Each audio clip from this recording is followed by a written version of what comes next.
સ્થાયી સમિતિની આજની બેઠકમાં 9 કામ સાથે એક વધારાની દરખાસ્ત, એટલે કુલ 10 કામ, એમાંથી એક નામંજૂર કરીને બાકી 9 કામ મંજૂર કરેલા છે.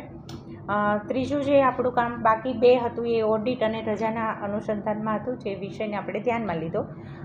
ત્રીજા કામની અંદર જેનું સપ્ટેમ્બરમાં માસ મુદ્દત એમની પૂરી થતી હોવાથી એમને સમય પીરિયડ આ કર્મચારીઓનો એન્જિનિયરિંગનો બાકીના 6 મહિના વધારેલો છે.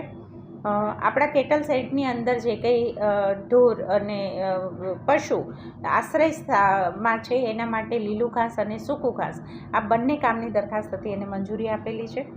અગ્નિશામકની અંદર આપણે અન્ય તાત્કાલિક સેવાઓ માટે થઈને જે ડ્રાઈવરો જેને ટેન્ડર પ્રક્રિયાની થોડો સમય લાગવાની વાર હોવાથી એમની પણ મુદતમાં 3 મહિનાનો વધારો કરેલો છે.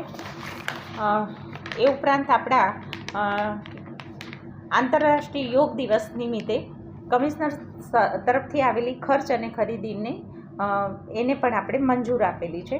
આજવા રોડ ઉપર સયાજીપુરા રાત્રિ બજારમાં જે ભાડા પટ્ટે આપણે દુકાનો આપી છે એમની જેની માંગણી આપી હતી એને આપણે રિન્યૂ કરી છે વધારાના 3 વર્ષ માટે થઈને.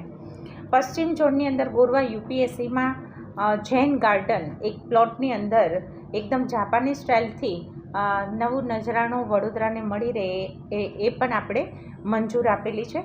અને 9મું કામ જે હતું એને નામંજૂર કર્યું છે અને ઠરાવની અંદર ટૂંકી મુદતમાં ઝોન વાઇઝ ઇજારા કરવા એવું સૂચન આપેલું છે.